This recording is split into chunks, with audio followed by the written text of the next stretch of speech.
Story, whose soul has turned into a demon. Chapter 1. After graduating from Oxford University in the United Kingdom, Wee returned to his homeland and was quickly invited to work at a large import-export company. Coming from a rural background, despite just graduating from high school, Wee had earned a full scholarship and had the opportunity to study abroad. This achievement was deeply meaningful to Wee, as he was the first person in the village to attend university, and not just any university, but a prestigious one abroad. A few days after returning home, Wee immediately arranged a trip back to his old village. Since Wee went abroad for studies, his entire family had moved to the city, leaving their old family home deserted. Wee didn't want to visit his parents right away.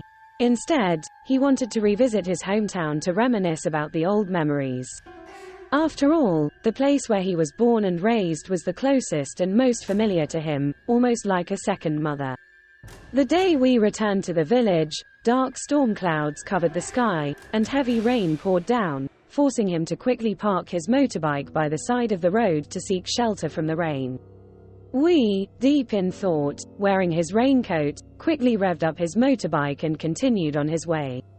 At the entrance of the village, several elders, grandparents, and relatives of Wee were already waiting eagerly to welcome him.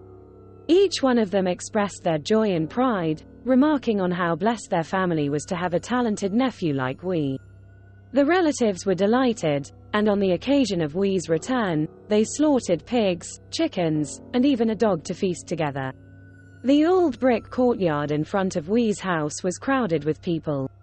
Since Wee's old family home had been empty for a long time, with cobwebs covering every corner, Wee mobilized his relatives to clean and refurbish the entire house to host a warm family meal for everyone inside. The damp and dusty old house had been neglected for too long, requiring Wee and his relatives to spend an entire afternoon cleaning and preparing for the evening feast to welcome him back to the village. This time, Wee planned to stay for a couple of weeks before returning to the city to start his formal job. The feast and celebration for Wee lasted until midnight. Wee was quite intoxicated, to the point where he could barely think, and he only managed to close the door of the house before climbing onto his wooden bed, wanting to sleep deeply until morning. Talking about this family home of Wee's, it must be said that it was situated in a sparsely populated area, precisely in the middle of a field, surrounded by vast, empty fields. Despite its desolate appearance, it exuded an eerie, unsettling atmosphere. The December weather was gloomy, with a cold chill in the air, making Wee wrap himself in a soft blanket to feel comfortable enough to sleep. While in a deep sleep, Wee suddenly dreamed of the girl he had fondly remembered from his youth. Her name was Yen, the most beautiful girl in Wee's village. Yen's house was not far from Wee's, just a few fields away, and on the other side near the village well. Wee silently wondered how Yen, from his past, was doing now, how she lived, and if she was okay. He remembered the sad nights when Yen used to sit with him by the village well to confide in each other. They talked about distant horizons, about faraway lands. And on that day, the village well witnessed the love of the young couple until the day he went abroad to study.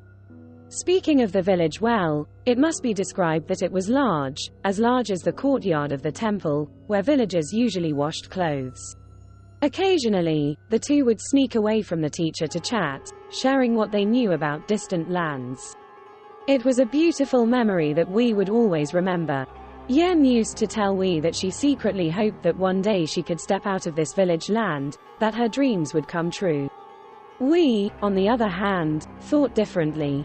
He wished he could help Yen realize her dreams. It was Yen's dream that fueled Wee's growing desire to study abroad, strengthening his determination to earn a scholarship to fulfill both their dreams. But in the end, only Wee succeeded, while Yen, for various reasons, missed the opportunity for education. Even after they parted ways, Wee still couldn't believe that he was the only one who succeeded in making their dream from that year a reality. Wee lay dreaming, continuing to reminisce about the old days, remembering Yen and the feeling of silently loving someone for the first time. He dreamed about Yen and even about the things he imagined, what would happen if he and Yen had become a couple. Perhaps if that had happened, Wee would never have been able to set foot in the distant land of England because for him back then, yen was enough to have a happy and fulfilling life. In his half-asleep, half-awake state due to alcohol, a strong gust of wind suddenly blew outside the house.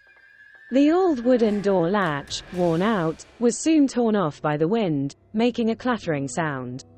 Startled, Wee sat up straight on his bed and then got up, picking up the door latch, tossing it aside, and then grabbing a brick to prop against the edge of the wooden door for extra security. Wee did this because he saw the door latch break due to the strong wind, rendering it useless for securing the door. Once done, Wee returned to bed and continued to close his eyes, falling into a deep sleep despite the sound of the wind. But as soon as he laid back on the bed, the wooden door was again blown open by the wind, making eerie, creak, sounds that sent shivers down Wee's spine. Thump, thump, thump. There was a sudden loud knocking on the door from outside, causing Wee, who was deep in sleep, to jolt awake. His head throbbed like a hammer, and he squinted his eyes to block out the early morning light. Dazed, Wee stumbled to the door, pulled down the latch, and squinted around to see if anyone was there. Under the gloomy and chilly sky, with the wind blowing softly, Wee wondered who would come here at this hour. He didn't know if some ghost was playing tricks on him at this time. Because it was still early, looking up at the clock, it was only 5 in the morning. Who would wake up so early just to come to Wee's house? But indeed, there was someone, and it wasn't some demonic spirit, but in front of Wee stood a young woman in her early 20s. Her pale face looked a bit sickly, but she still looked very beautiful.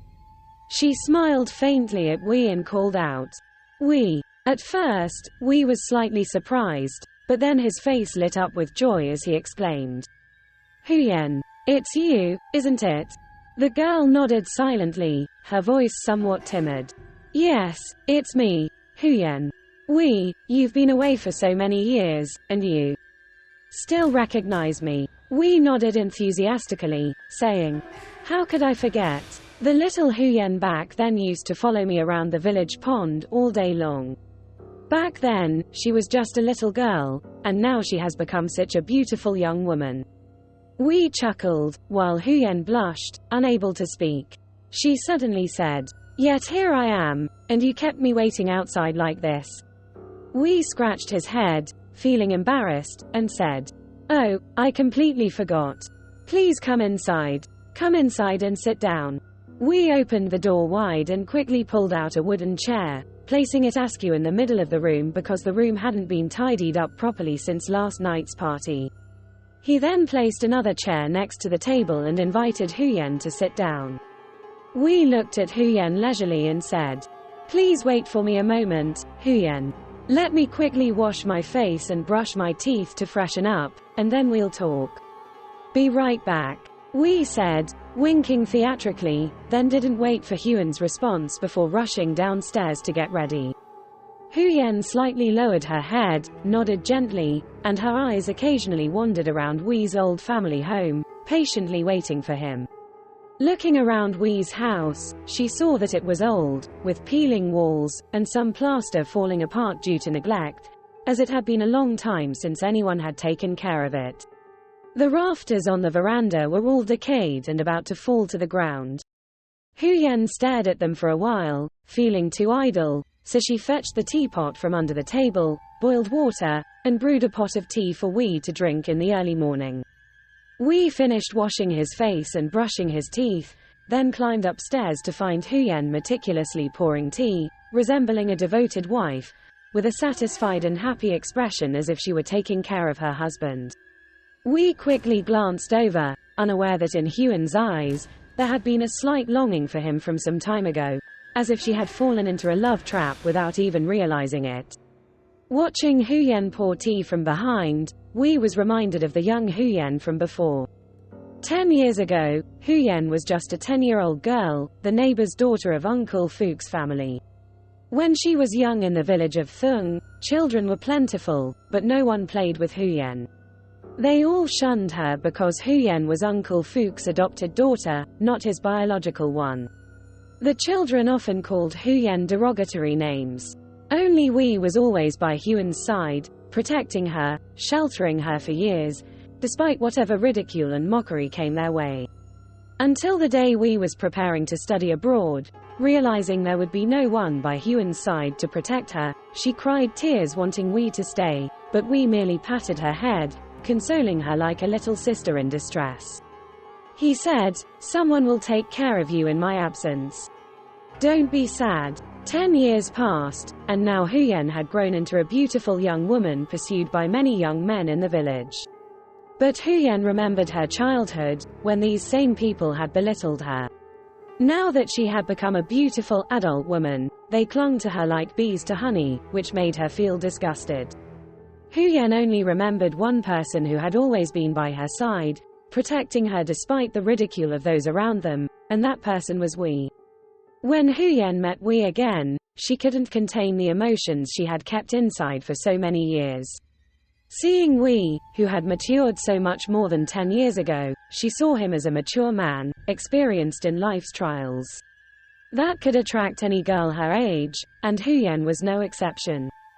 Before meeting Wee again, she had thought of him as an older brother figure in her memories. But now it was different. She saw Wee with changed feelings, a fusion of past and present, like a completely new painting created by memories and the present, captivating anyone who looked at it. It changed Huyen's decision. She wanted to have Wee at any cost. Wee finished getting ready, quickly donning a neatly pressed outfit. Today, he planned to visit relatives to inquire about their health, so he had to look presentable. Watching Huyen pour tea, Wee quietly sat down on the opposite chair with a smile. After Huyen finished pouring tea, she suddenly caught Wee's gaze following her every move, which made her feel fluttery. Wee spoke up suddenly. "It's early in the morning, and you've already come to my house. Does Uncle Fook need something from me?" Huyen nodded and said, "Yes. My father heard you were back, and since we have my grandfather's memorial service at noon, he wants to invite you to come and help." Wee nodded and said, It's been a while since I saw Uncle Fook. If there's something to do, I'm more than willing to help. Normally, I should have come over to invite Uncle Fook to lunch. But because I'm so busy, I forgot. Does Uncle Fook mind, Huyen?" Huyen slightly lowered her head and said, "No, not at all. Now that you're back from abroad, your status is higher than most people in the village. When you came to visit, my father was so happy, he couldn't even blame you." Wee chuckled and said, "This little girl, she's grown up but still talks back, huh? Not like in the old days." Huyen blushed, her mouth stuttering. "Yes, in the old days." She was about to recount the past when Wee interrupted. "Oh right, besides inviting me for lunch, is there anything else?" Wee seemed a bit impatient because he had plans to meet with some old friends from the village for breakfast. He wanted to reminisce about their high school days. His phone had been ringing non-stop, making him anxious, feeling as hot inside as fire. Wee guessed that besides that, Huyen didn't have anything else to talk about, so he hurriedly asked. Huyen quickly waved her hand and said, "No, nothing else. Just my father inviting you over to help." Seeing that Wee seemed to be in a hurry, Huyen felt a bit clumsy and embarrassed, so she just exchanged a few words with Wee before standing up to ask for permission to leave. Wee nodded, then escorted Huyen to the door.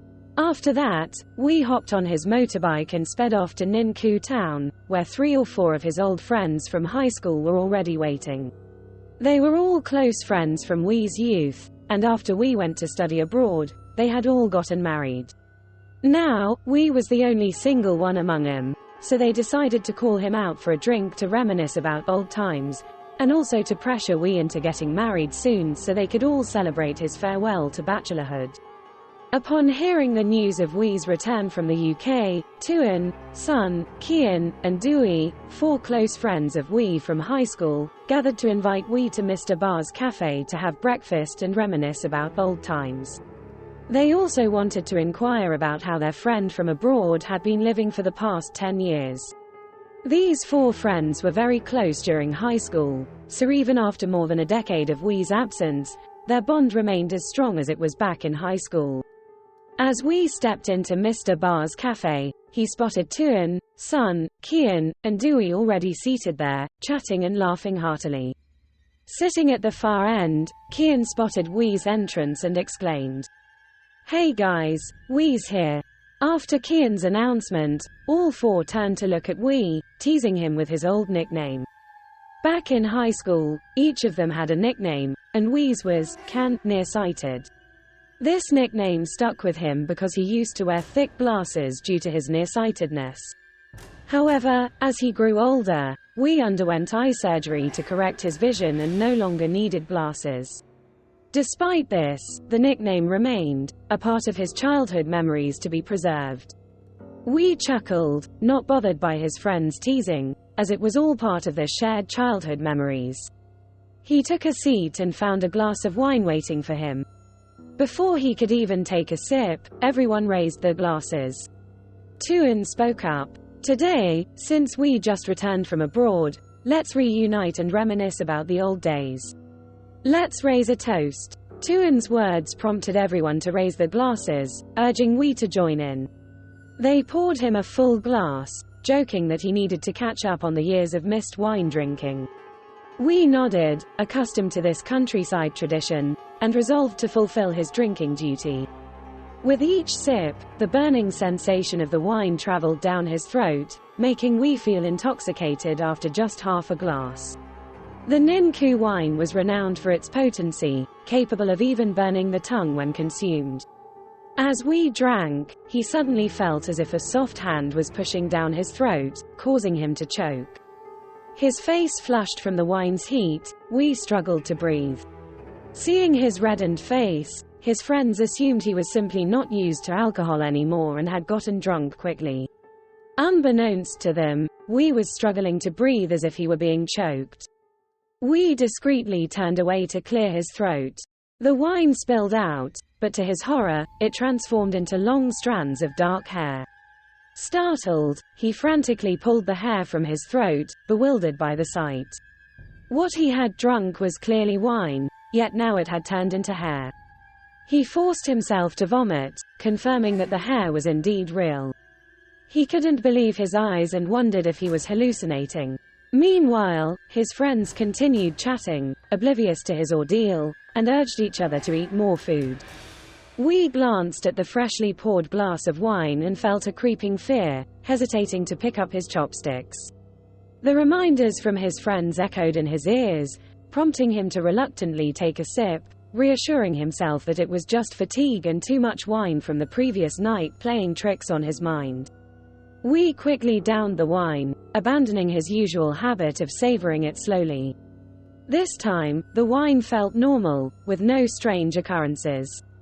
Wee felt relieved, attributing the previous hallucination to exhaustion and the heavy wine. He continued drinking with his friends, now more at ease.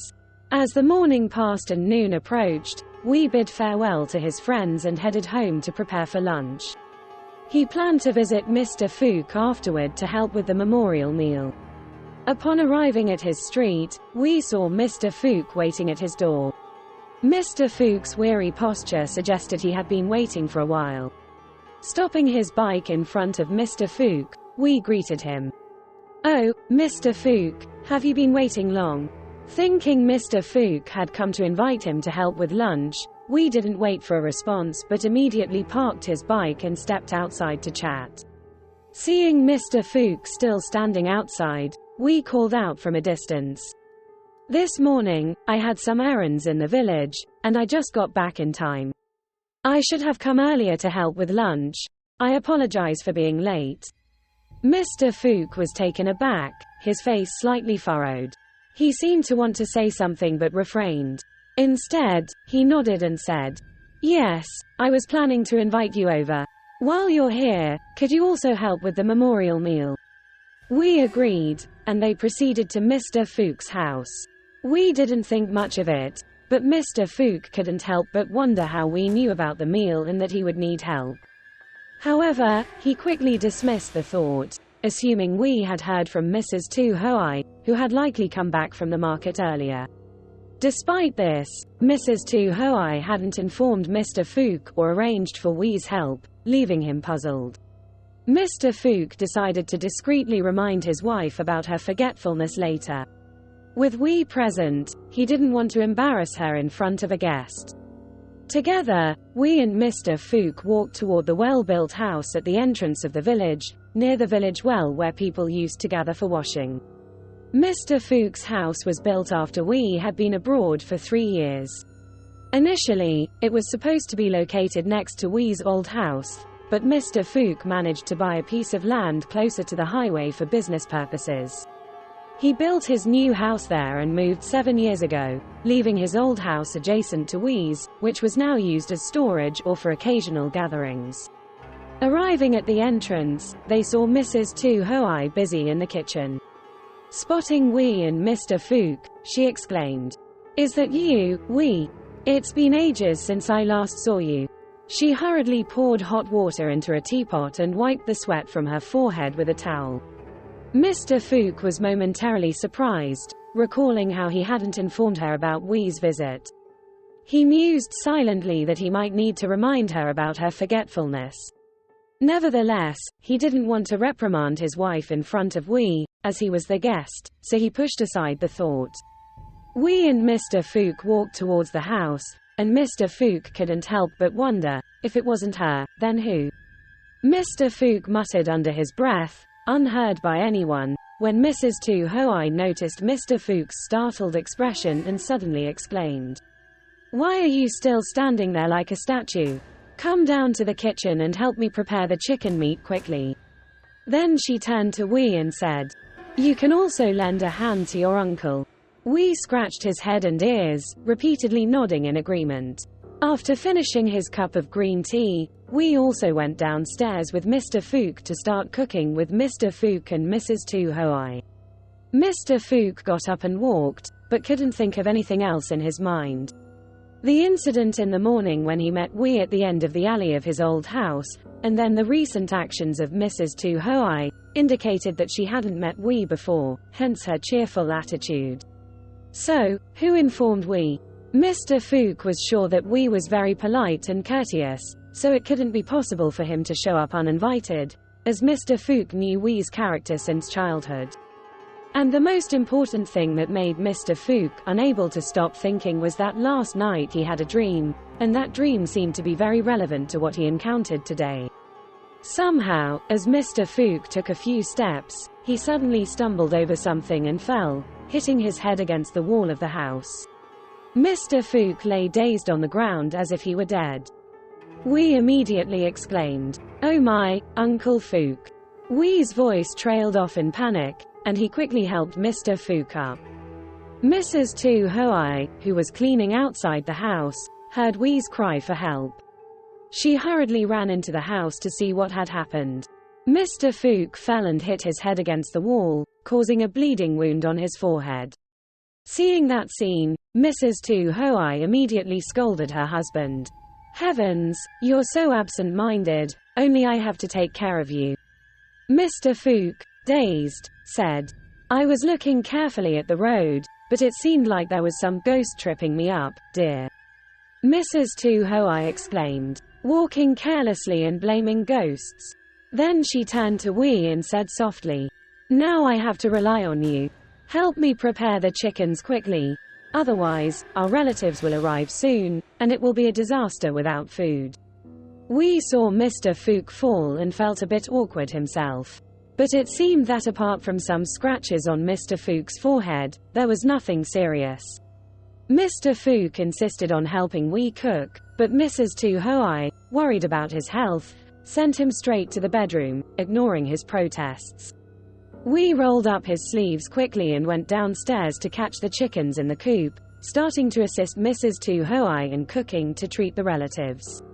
Although this meal was supposed to be for treating relatives, it was mainly because Mr. Fook wanted to treat Wee to a meal, but it was not convenient. The memorial meal was just an excuse. The main reason was that Mr. Fook wanted to invite Wee over for a meal to make it easier for him to help Mr. Fook's second son, Tien, who had just finished high school and was preparing for university. Apart from that, there was nothing else to worry about. With Wee's abilities in the city and being someone who returned from studying abroad, it was likely that he would succeed soon. Mr. Fook, planning ahead for these matters, wanted to take advantage of Wee's early development to maintain a relationship and later seek his help for Tien, which would be the easiest thing to do. Yet today, since meeting Wee, Mr. Fook seemed lost and couldn't get anything done. Tien hadn't come back from school yet, and there were only 2 old folks at home struggling to prepare a few memorial meals in time, so they had to invite Wee to help. But just now, unfortunately, Mr. Fook fell and hit his head, so only Wee and Mrs. Tu Hoai were left to prepare the food. Wee felt a bit dizzy because the alcohol from this morning was still in his blood. Holding the chicken in his hand, he had plucked the feathers from its neck, but he hesitated to cut its throat. He always had a feeling, as if he were not killing a chicken for a meal, but rather holding the neck of a human being, ready to behead them mercilessly. That sensation only flashed through Wee's mind, but it was enough to make him feel goosebumps. Having been abroad for 10 years, it had been a long time since Wee had slaughtered a chicken, so this time he hesitated for a while and still couldn't bring himself to do it. Plus, the eerie feeling he had earlier made Wee even more indecisive about using the knife in his hand. Wee paused for a moment, took a cigarette from his breast pocket, lit it to calm his nerves. Then, he slowly took the knife and gently pierced the sharp blade through the golden skin of the rooster. Each squawk echoed as the rooster struggled in Wee's firm grip, unable to resist. Slowly, fresh red blood flowed down from the rooster's neck into the small bowl placed on the ground, and feathers scattered in a dusty haze. The rooster struggled until its final breath, its pupils dilating like a drop of water falling into a pond. Wee sighed deeply, threw the rooster into a basin of hot water, then took another puff of his cigarette before plucking the feathers and gutting the chicken. Throughout the afternoon, Wee slaughtered 4 roosters, all of them males with no hens in sight. Wee found it a bit strange because in Mr. Fook's chicken coop, there were no hens at all, only roosters. But Wee dismissed the thought after a moment, thinking he was just pondering trivial matters. After slaughtering the roosters, the sun began to set. Wee quickly carried the butchered chickens into the house and placed them in a large aluminum pot, lining them up neatly with their heads tucked into the water. As Wee closed the pot's lid, a horrifying scene unfolded. The rooster he had just recently slaughtered was now raising its severed head, squawking loudly like a pig. Its cry was not the kind of sound its species should make. Startled, Wee's hands trembled, and he quickly swung the knife in his hand to chop off the rooster's head. The rooster's head flew into the stove, its mouth still emitting squealing sounds like a pig. After a while, its cries gradually died down, leaving only the crackling sound of firewood beneath the pot. Wee's face was now covered in sweat. He looked at the blood oozing from the severed neck of the chicken he had just chopped, trembling. In Vietnamese culture, the rooster is considered a harbinger of bad luck, and its crowing signifies that someone in the household is about to die. Could this be a kind of omen? But then, he comforted himself that perhaps because he hadn't completely drained the blood from the chicken he had just slaughtered, it was still alive. Its instinct to survive made it raise its head, sensing the heat from the pot. The water in the pot had been boiling for a while. Wee quickly closed the pot's lid and decided not to tell anyone about the strange occurrences he had encountered today. He made this decision because he was a foreign-educated student, from one of the most scientifically advanced countries. Therefore, things like ghosts or spirits were considered absolute nonsense, which even Wee himself never believed in. Outside, there was the murmur of voices, the bustling footsteps entering the house. Wee could hear Mrs. Tu Hoai welcoming the guests and the sounds of lively conversation. A while later, Mrs. Tu Hoai, along with a few nieces, also rushed into the kitchen to help bring out the dishes for the gathering. Following Mrs. Tu Hoai were 2 daughters, one about 6 feet tall, the other about 5.5 feet tall, both with the fresh beauty of young girls. Both of them greeted Wee nervously when they saw him, while Wee just smiled faintly and nodded. Seeing Wee staring at the two nieces, Mrs. Tu Hoai introduced him immediately. This is Trin, Mr. Dat's daughter, Mr. Dat being the third child of the grandfather on the husband's side. And that over there is Dung, the eldest cousin. After Mrs. Tu Hoai finished introducing, she suddenly thought of something, tears welling up. If it weren't for Huyen, she muttered to herself, but by then Wee couldn't hear anymore because her voice was too soft. Wee didn't pay attention either, as he was preoccupied with thoughts from earlier in the morning, unable to focus much. Midway through, Mr. Fook was able to sit up and join the memorial meal.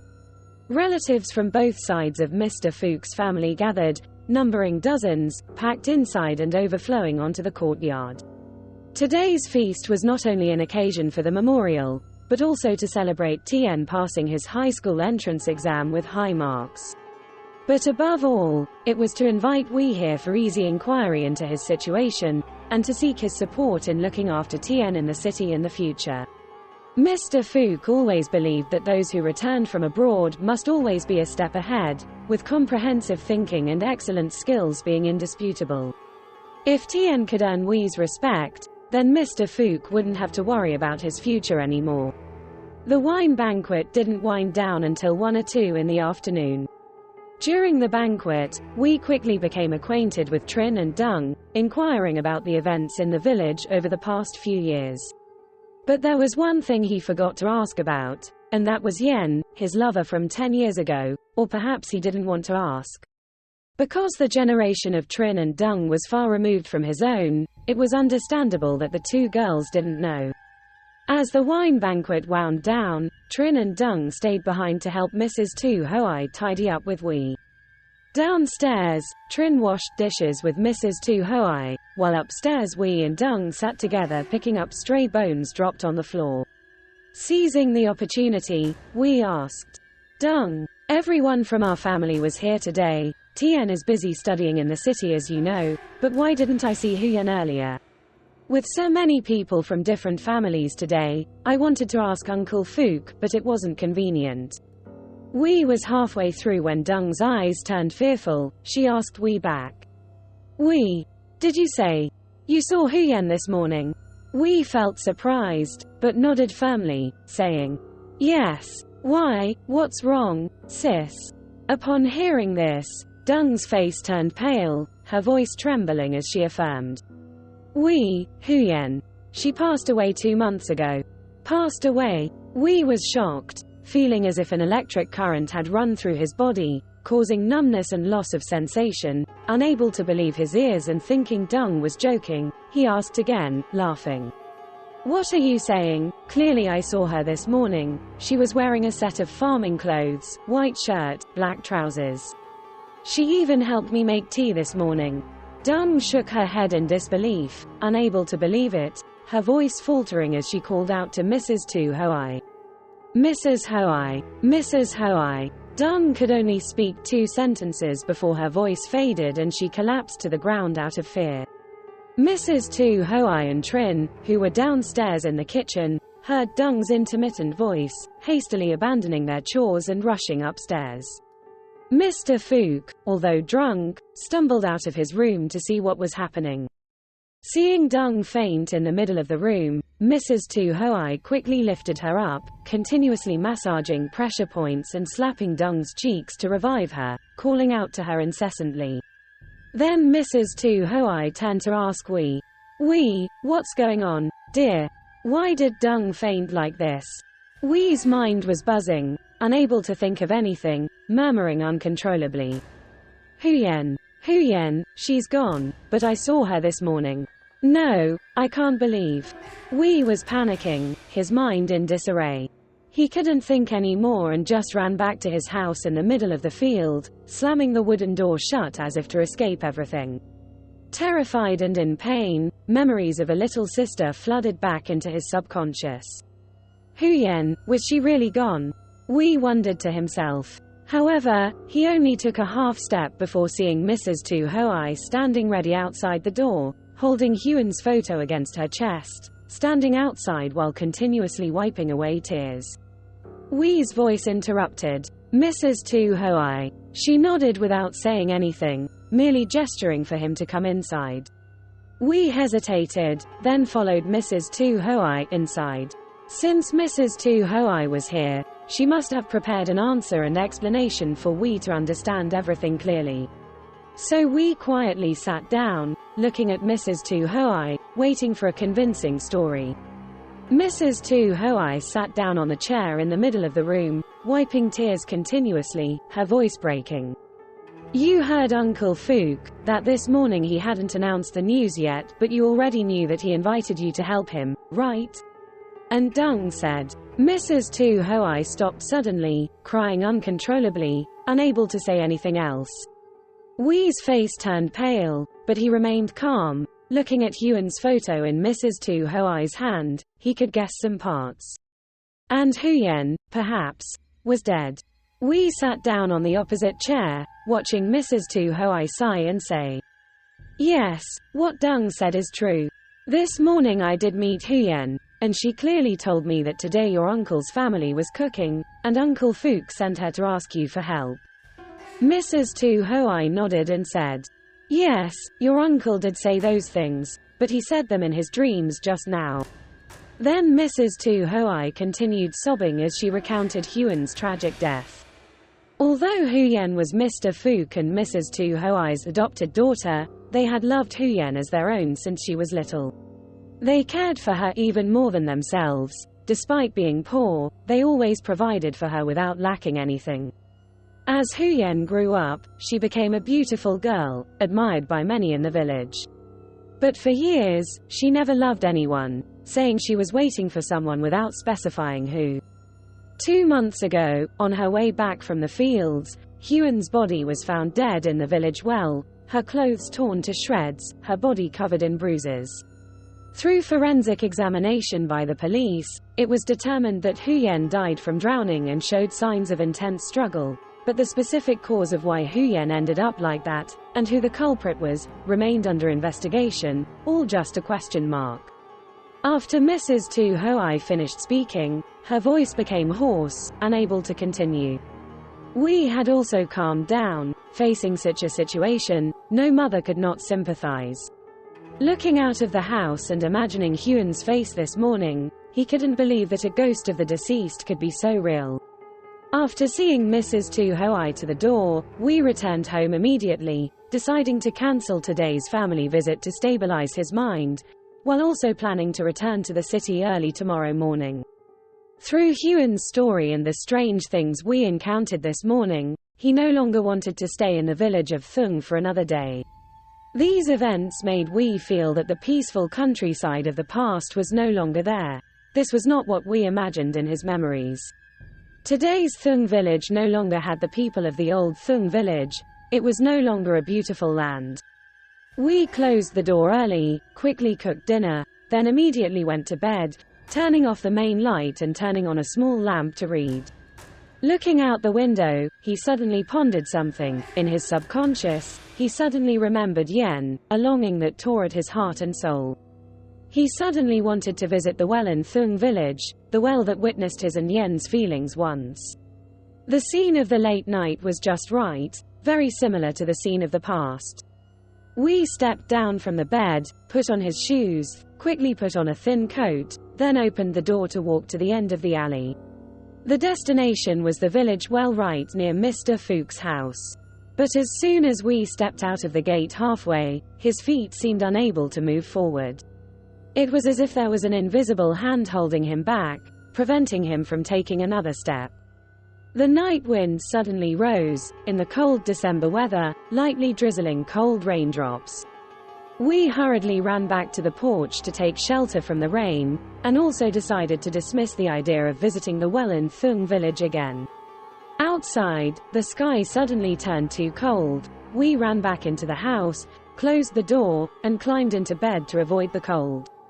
The bulky blanket in the corner of the bed, as we slid half of his body inside, suddenly felt like his hand was touching something cold and wet. We hesitantly continued to explore, then jolted in shock because the thing under the blanket was indeed a human body. A human body of flesh and bone. He scrambled to the ground, desperately wanting to rush out of the house. We kept slapping his head. Perhaps he was going crazy. How could ghosts exist in this world? He was a follower of modern science. Supernatural things couldn't happen. Surely it was because his mind was unstable, not used to the rural environment, having been accustomed to the air abroad for years of studying. Returning home had made him sick, and now he was having such sensations. We slapped his head a few more times, then quickly flipped open the blanket on the bed. And this time, indeed, there was no one lying under the blanket, proving that we had imagined the person lying under the blanket because he was so scared just now. As we was about to turn around, he heard a whisper somewhere, mingled with the sound of the wind whistling through the door crack outside. Please hurry, Yen has come to find you.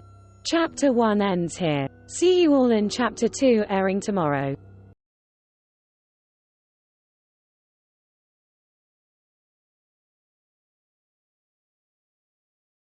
Hopefully the content has brought you interesting and meaningful moments. Don't forget to like, share and subscribe to the Ghost Stories YouTube channel to follow the channel's next videos. See you in the next video. Have a good day.